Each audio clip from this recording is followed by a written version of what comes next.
꼰대 같은 얘기를 한단 말이야. 자꾸 어느라고 뭔가 그리고 약간 느낌이 뒷방 꼰대 같은 느낌이. 네, 정관입니다. 네, 양팀입니다. 네, 아 오랜만인 것 같습니다. 오랜만이 아닌가? 두 달이나 2주 됐나요? 2주 된 것 같습니다. 그러게요. 아무튼 오늘 일요일입니다. 네. 오늘 일요일이고 저도 약간 뭐 회사 나갔다가 네. 점심 같이 먹고 지금 이제 이리 와서 잠실 우리 스튜디오 와가지고 또 이제 우리 또 양 팀장님하고 네. 또 재미난 얘기 할 건데 네. 오늘 얘기는 이제 지금 뭐 가장 전 세계적 글로벌한 이슈. 그렇죠. 이건 뭐 우리도 트럼프 얘기 너무 많이 하는데 네. 트럼프가 그렇게 트럼프 얘기는 사실 그렇게 조회가 잘 안 나오더라고요. 사람들이 네. 재미없어 하나 봐요. 네.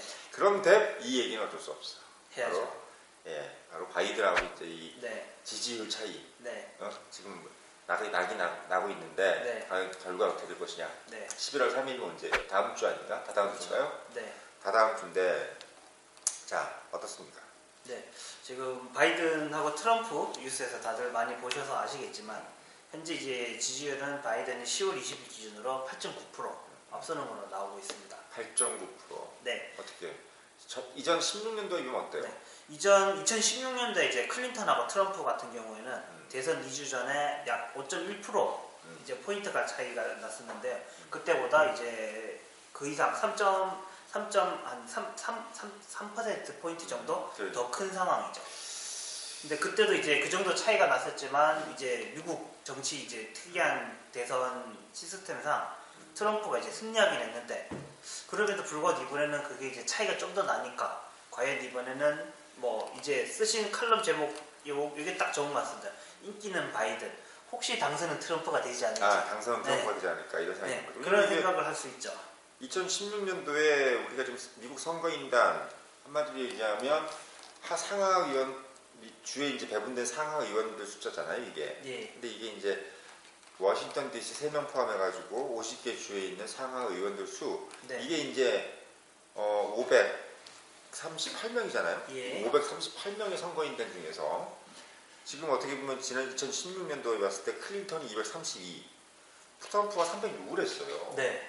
그러니까 어떻게 보면 지지율이 차이가 우리가 국민투표 지지율 3% 차이로 네. 클린턴이 앞섰단 말이에요. 네. 국민투표라는 것은 뭐냐면 소위 얘기해서 당일날 국민들이 투표하고 나온 그냥 그 투표율이에요. 네.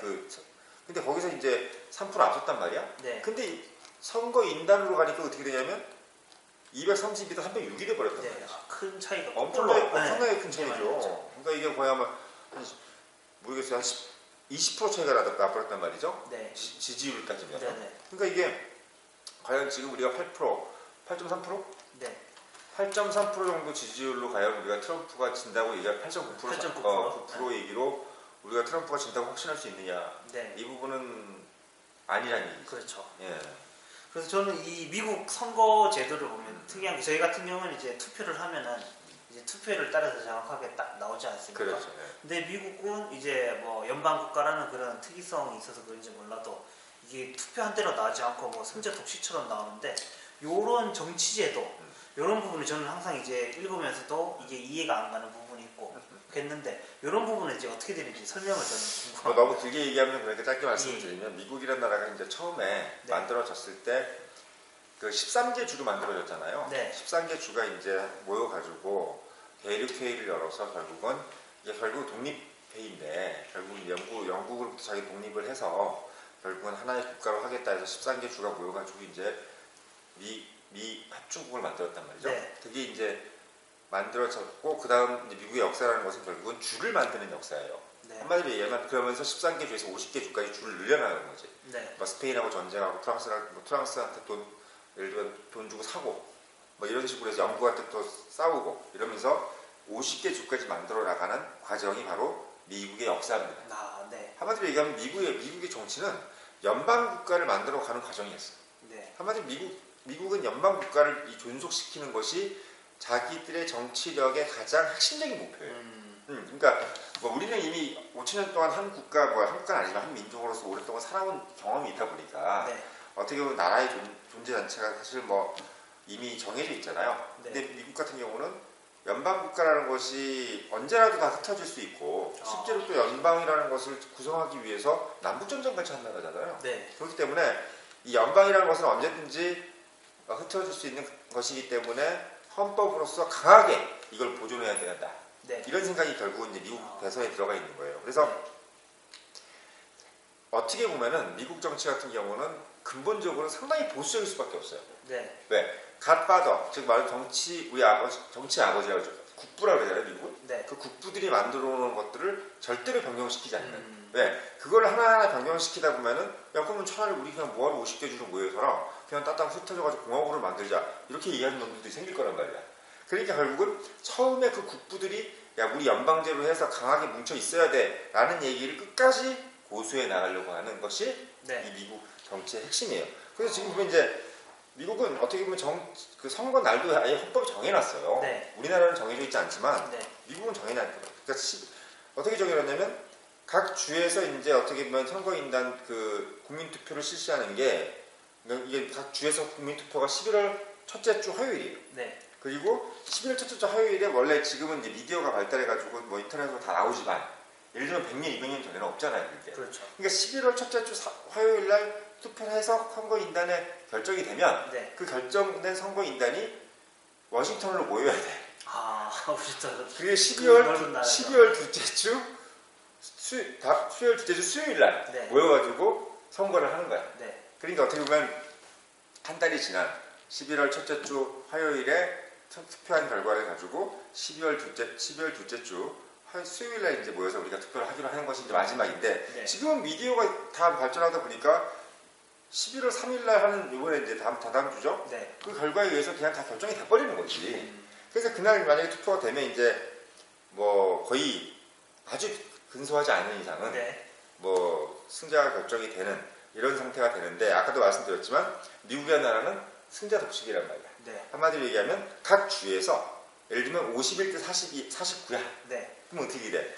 트럼프가 51이고 뭐 바이든이 49면은 네. 전체의 선거인단을 다 트럼프가 가져가 버리는 거야. 아, 그러니까 이게 어떻게 보면 이런 아까 그런 결과가 나오는 거예요. 뭐 3%밖에 차이가 안 되는데 네. 갑자기 뭐 20% 정도 차이가 네. 나버리는 선거인단에서는 이런 결과가 나올 수밖에 없는 게 바로 승자 독식 제도 때문에 그래요. 네. 그러니까 예를 들면 지금 미국 주에서 가장 선거인단 수가 많은 게 캘리포니아란 말이죠. 네. 예, 55개예요. 55개.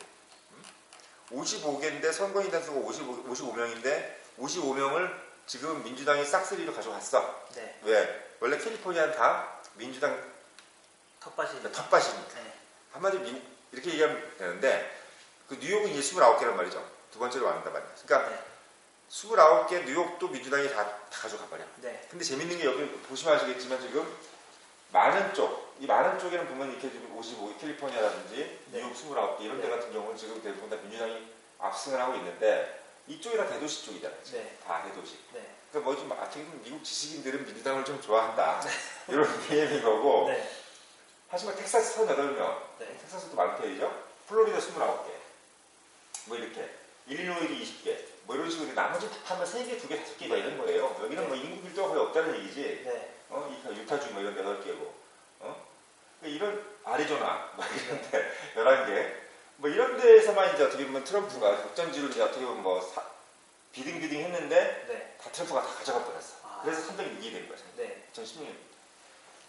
그래서 결국은 이제 어떻게 보면 이 미국 선거제도의 가장 독특한 면 중에 하나인 각 주의 선거인단을 이긴 자가 독식한다.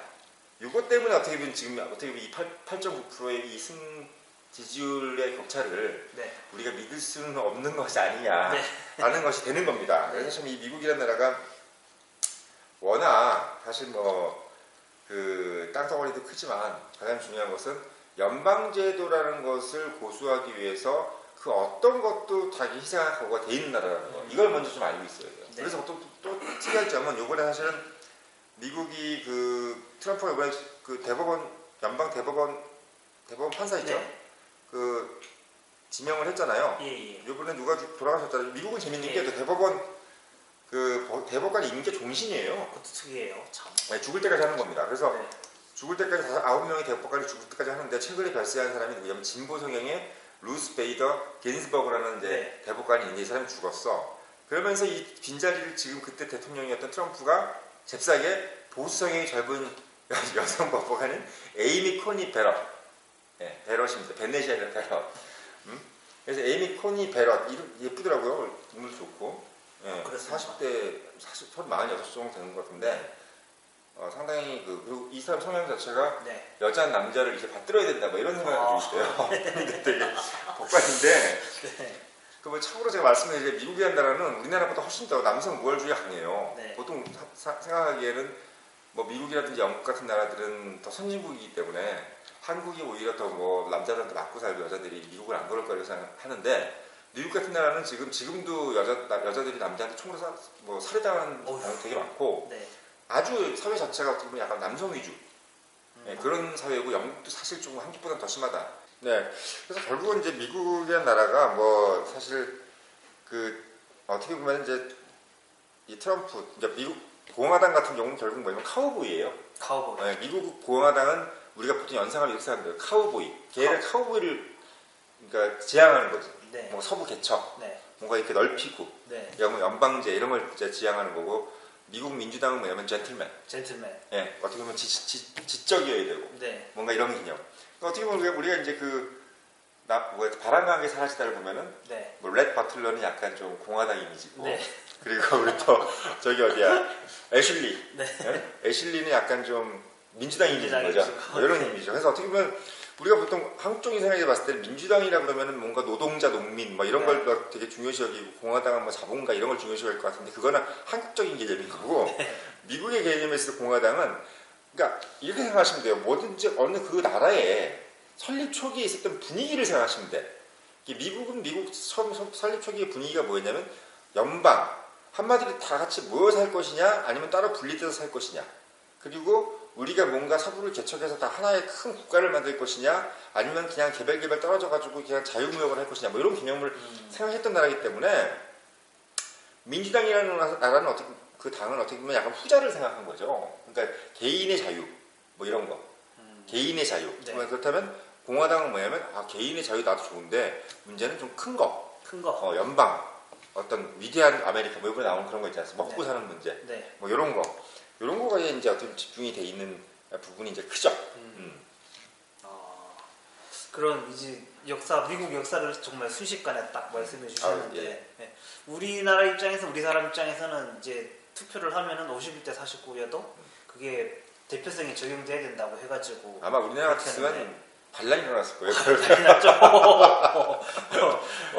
이 거의 뭐 대선 불복 얘기 나오면서 왜 우리가 3%더 많이 득표했는데 왜 대통령이 쟤냐 하면서 이제 어마어마하게 지금 광화문이 불이 났겠죠. 사실 어떻게 보면은 민주당이 지금 약간 머릿속으로 생각하고 있는 것이 이런 건데 결국은 뭐냐면 이게 의회 다수당 같은 경우가 만약에 대통령 뽑는다는 개념이거든요. 네. 말하자면 지금 의회 국회의원들이 많은 민주당 같은 경우는 네. 사실은 민주당 입장에서 봤을 때는 서울 시내에서 어디서만 해도 일단 다 득표가 되잖아요. 그렇죠. 그리고 또 호남도 되고 뭐 충청도 절반, 뭐 부산 경남에서 약간 뭐 3분의 1 네. 이런 정도 가져오기 때문에 기본적으로 우리가 국회의원이 만약에 뽑는 미국 대선처럼 네. 이런 분위기로 하면은 우리가 훨씬 더 유리하게 대선을 차지하지 않겠냐 이런 개념이야. 그러니까 대통령 직선제라는 거는 정말 네. 87년도죠? 네. 대통령 직선제는 진짜 어마어마한 결과인 거예요. 사실은 이게 대통령 직선 쉬운 게 아닙니다. 네. 일본도 대통령 직선제 안 하고 있잖아요. 아니죠. 미국도 아니에요. 네. 한마디로 말하면 미국이나 일본이나 영국이나 결국은 뭐냐면 귀족들의 정치라는 얘기지. 일반 민초들이 찍어가지고 45대 35 해가지고 제일 전체 인구 중에서 제일 다수가 좋아하는 대통령이 그 국가의 수반이 되는 나라가 없어요. 선진국 중에서. 네. 그렇게 되는 거죠 거의. 네. 그러니까 이런 상황이기 때문에 뭐 독일도 아시겠지만 다 의원 내각제고. 네. 이런 상황이 의원 내각제라는 것은 기본적으로 그냥 귀족 정치라는 얘기야. 네.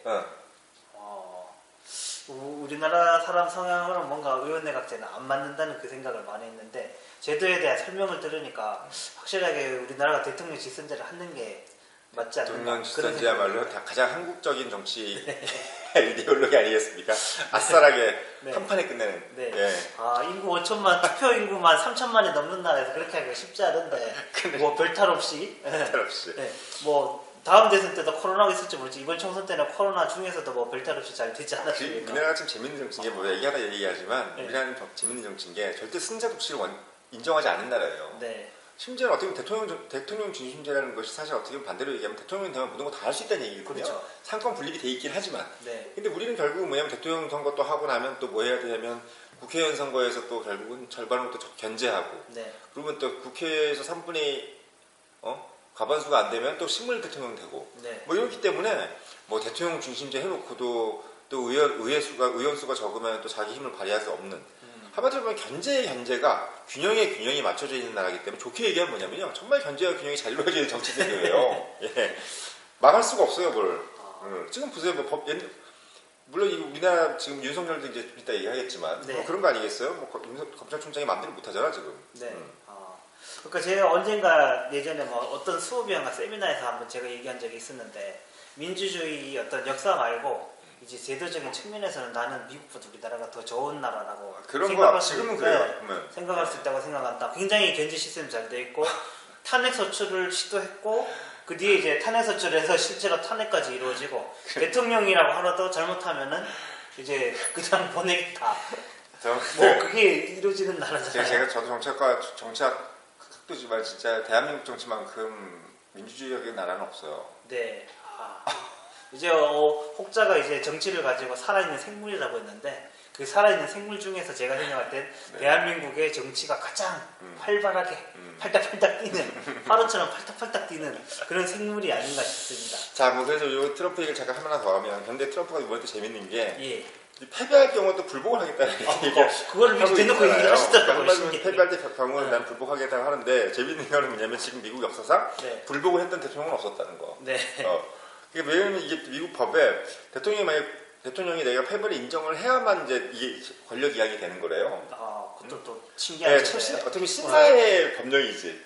내가 그러니까 보통 힐러리도 그렇지만 지난 대선에서 졌을 때 패배를 수용하잖아요. 대부분 다 뭐 네. 대통령들이라든지 그 선거를 했던 사람들이 뭐 긴급 속보, 뭐 힐러리 뭐 대선 결과 수용 뭐 이런 게 나온단 말이에요. 네. 본인들이 그걸 하는데 트럼프는 안 하겠다는 얘기지 네. 자기를. 근데 이게 왜 그러냐면 안 한다는 것은 뭘 의미하냐면 이 선거 과정에서 내가 분명히 인기가 높은데 결과는 이렇게 안 나왔으니까 네. 선거 결과를 대법원으로 넘기겠다 이 얘기를 하는 거예요. 네. 대법원으로 넘기겠다. 네. 이게 사실 미국 정치에 재밌는 게 뭐냐면 원래 국민투표에서 제대로 이제 우리가 이제 538명이잖아요 선거인단이. 그래서 네. 270명 이상을 받아야 돼. 270개 이상을 못 받은 경우가 있단 말이죠. 네. 그 270개 이상을 못 받아가지고 미국 하원에서 이제 결정을 하게 만든 역사가 두 번이었어요. 네. 미국 역사에서.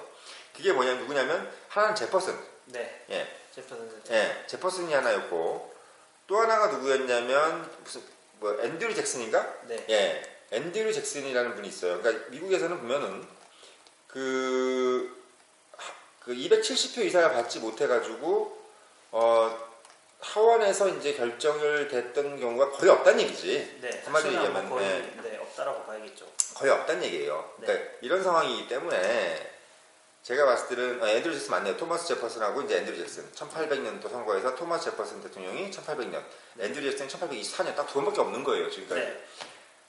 하원에서 들어가면 어떻게 되냐면 예를 들면 이번에 막 그런 일이 있지 않겠지만 270개가 다 안 됐어. 그게 한마디로 얘기하면 그게 똑같이 나온 거지. 270개가 안 돼가지고. 왜? 네. 538개니까. 네. 이랬을 경우에는 하원으로 넘어가면은 하원에 원래는 인구가 많은 수는 의원들도 많게 돼 있잖아요. 지금. 그렇죠. 아까도 얘기했지만 캘리포니아가 55개인데 어떻게 방식으로 가냐면 50개의 줄을 정확히 한 표만 줍니다. 한 표. 네. 이걸 한 표씩만 주는 거야. 그럼 또 그러면 대표님이 굉장히 이렇게 돼버리면 어떻게 돼요? 빨간색이 훨씬 많아요 지금 숫자가. 네, 그냥 봐도 뭐. 네, 그렇게 빨간색이 많기 때문에 미국 하원으로 가면 무조건 트럼프가 되는 거예요. 무조건 트럼프가 되는 거예요. 네. 무조건 트럼프가 되는 거고 대법원으로 가면 이게 재밌어요. 대법원으로 가면 지금 어떻게 아까도 말씀드렸지만 진보 성향의 긴즈버그가 이제 죽었단 말이죠. 네. 그리고 지금 이제 에이미 커넷, 베럿. 커넷 베럿이죠. 이분이 이제 됐는데 이러면서 원래는 5대 4였나요? 5대 4였던 것이 6대 3이 돼버려. 네. 보수의 진보의 비율이 6대 3이 돼버립니다. 네. 그러니까 한마디로 얘기하면 대법원으로 만약에 선거 결과가 뭐 잘못됐네, 이거 받아들일 수 없다, 뭐 이런 등등의 이 선거가 좀 이상한 것 같다, 라는 등등의 어떤 판결을 만약에 대법원에서 내버리면은 네. 그럼 트럼프가 대통령이 유지하는 거예요. 네. 그러니까 이게 네. 사실은 어떻게 보면 미국 대선은 재밌는 게 하원 우리가 미국 정치 시스템을 가지고 봤을 때는 지금 하원하고 대법원이 이미 트럼프 쪽으로 지금 완전히 그냥 공고하게 네. 되어 있는 상태고 한마디로 얘기하면 민주당이 이번에 압승으로 네. 정말 압승으로 하지 않는 이상은 계속 말이 나올 수밖에 없는 네. 쉽지 않은 지금 이런 이제 상황이죠. 근데 재밌는 건 또 하나 있어요. 뭐가 왜냐면 있습니까? 이제 이번에 3차 그 미국 TV 토론이 이제 끝났잖아요. 네. TV 토론 보시니까 무슨 생각 드셨습니까? 뭐 말꼬리 끊다가 마지막에 그 트럼프 특유의 그걸로 하다가 이제 제도가 바뀌었나요? 그 제도가 바뀌었다고 해야 되나? 방식이 바뀌어가지고 그게 끊어지는 게 안 되게 돼서. 아니 그것도 그런데 보면은 일단 제가 봤을 때는 트럼프가 원래는 이미지가 네. 지난 16년도만 해도 트럼프 이미지는 할아버지 이미지였고 힐러리가 뭔가 약간 좀 똑똑하고 네. 지적인 이미지가 됐었는데 이번에 보니까 트럼프가 이번에 어리잖아요. 또 2살.